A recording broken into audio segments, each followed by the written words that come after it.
बच्चों, आज हम इतिहास विषय में दूसरा पाठ राजा, किसान और नगर, राज्य एवं अर्थव्यवस्था, प्रारंभिक राज्य एवं अर्थव्यवस्था पर चर्चा करेंगे। जेम्स प्रिंसेप के द्वारा 1830 के दशक में ब्राह्मी और खरोष्टी लिपि का अर्थ निकाला गया, जिनसे राजा अशोक के शिलालेखों और सिक्कों का पता चला। 6ठी शताब्दी ईसा पूर्व को एक महत्वपूर्ण क्रांतिकारी परिवर्तनकारी काल माना जाता है, जिसका कारण आरंभिक राज्य में नगरों का विकास हुआ, लोहे के बढ़ते प्रयोग और सिक्कों का प्रचलन हुआ।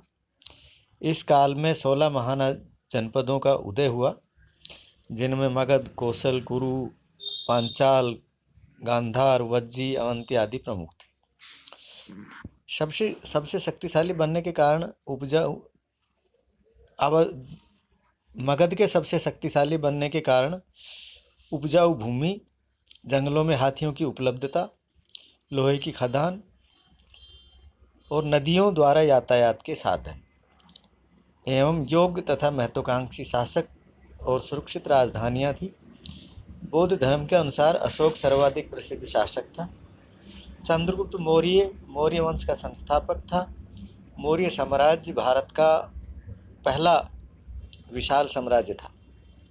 मौर्य साम्राज्य की जानकारी मैगस्थनीज की इंडिका, कौटिल्य के अर्थशास्त्र, जैन साहित्य, बौद्ध साहित्य, पौराणिक ग्रंथ, अशोक के शिलालेख, संस्कृत वाङ्मय आदि से पता चलता है। गुप्त वंश के अभिलेखों, सिक्कों, साहित्य, प्रशस्तियां आदि स्रोतों से गुप्त वंश की जानकारी मिलती है। मौर्य साम्राज्य में 5 प्रमुख राजनीतिक केंद्र थे, जिनमें पाटलिपुत्र केंद्रीय राजधानी और 4 प्रांतीय राजधानी तक्षशिला, उज्जैनी, तोशाली और स्वर्णगिरी। मैगस्थनीज द्वारा सैन्य गतिविधियों के संचालन हेतु एक समिति और 6 उप समितियों का उल्लेख किया गया, जिनका कार्य नौसेना, यातायात, खानपान, पैदल सेना, रथारोही तथा हाथियों का संचालन करना था। 4ठी शताब्दी में आते आते गुप्त साम्राज्य का उदय हुआ तथा सामंतवाद का उदय भी संभवतः इसी काल में माना जाता है।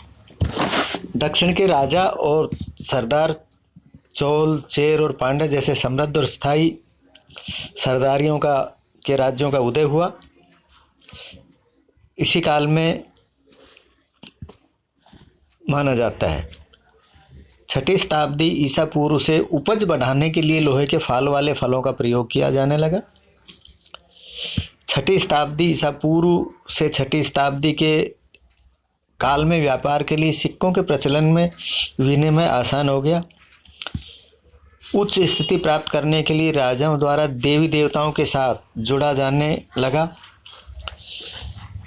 2री शताब्दी के कई नगरों से छोटे दानात्मक अभिलेखों से विभिन्न व्यवसायों की जानकारी मिलती है, जैसे धोबी, बुनकर, लिपिक, बढ़ई, कुम्हार, स्वर्णकार, लोहोकार, धार्मिक गुरु, व्यापारी आदि उत्पादकों और व्यापारियों के संग श्रेणी का उल्लेख मिलता है। श्रेणियां संभवतः पहले कच्चे माल की खरीदारी करती होंगी, फिर उनमें सामान तैयार कर बाजार में बेच देती। 6ठी शताब्दी ईसा पूर्व में से उपमहाद्वीप में नदी मार्गों का विकास हुआ। भूमार्गों का जाल कई दिशाओं में फैला। अरब सागर से उत्तरी अफ्रीका, पश्चिमी एशिया तक तथा बंगाल की खाड़ी से चीन और दक्षिण पूर्वी एशिया तक मार्गों का निर्माण हुआ। गुप्त काल के अंतिम समय सिक्कों में कमी आर्थिक गिरावट की ओर इशारा करती। अभिलेख साक्ष्य इतिहास के प्रमुख स्रोत हैं। अभिलेख शास्त्रियों द्वारा अभिलेखों के अध्ययन से बीते काल की भाषा, राजा का नाम, तिथि, संदेश आदि की महत्वपूर्ण जानकारी प्राप्त होती है। अक्षरों को हल्के ढंग से उत्कीर्ण होना, अभिलेखों के टूट जाने से कुछ अक्षरों को लुप्त हो जाना, वास्तविक अर्थ न निकल पाना, भाषा समझ न आना, दैनिक प्रक्रियाओं व रोजगारों की रोजमर्रा की जिंदगी के सुख दुख का उल्लेख अभिलेखों में न मिलना आदि अभिलेख साक्ष्यों की सीमाएं। प्रस्तर मूर्तियों सहित मौर्यकालीन समस्त पुरातत्व एक अद्भुत कला के प्रमाण थे। वे मौर्य साम्राज्य की पहचान माने जाते हैं। कुषाण शासकों ने समय को देवतुल्य प्रस्तुत किया। उन्होंने अपने नाम के आगे देवपुत्र उपाधि भी धारण की। संभवतः वे चीन के शासकों से प्रेरित थे जो समय को स्वर्गपुत्र कहा करते थे। कुषाण शासकों के राजधर्म को जानने के सर्वोत्तम प्रमाण उनके सिक्के और मूर्तियां हैं। जनपद का अर्थ एक ऐसा भूखंड है जहां कोई जन, जिसे लोग, कुल या जनजाति अपना पांव रखता है अथवा बस जाता है। इस शब्द का प्रयोग प्राकृत व संस्कृत दोनों में मिलता है। लगभग 6वीं शताब्दी ईसा पूर्व से संस्कृत में धर्मशास्त्र नामक ग्रंथों की रचना हुई। उनमें शासक व समाज के अन्य वर्गों के लिए नियमों का निर्धारण किया गया। सरदार एक शक्तिशाली व्यक्ति होता था जिसका पद वंशानुगत भी हो सकता था। उसके अधीन क्षेत्र को सरदारी कहा जाता था। प्रयाग प्रशस्ति, जिसे इलाहाबाद स्तंभ अभिलेख के नाम से भी जाना जाता है, की रचना संस्कृत में हरिसेन ने की थी, जो सम्राट चंद्रगुप्त के राज्यकवि थे।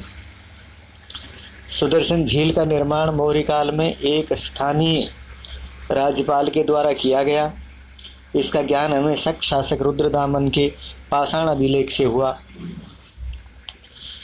गृहपति घर का मुखिया होता था और घर में रहने वाली महिलाओं, बच्चों, नौकरों पर नियंत्रण करता था। पाली भाषा में इस शब्द का प्रयोग छोटे किसानों के लिए मुद्रा शास्त्र, सिक्कों का अध्ययन है।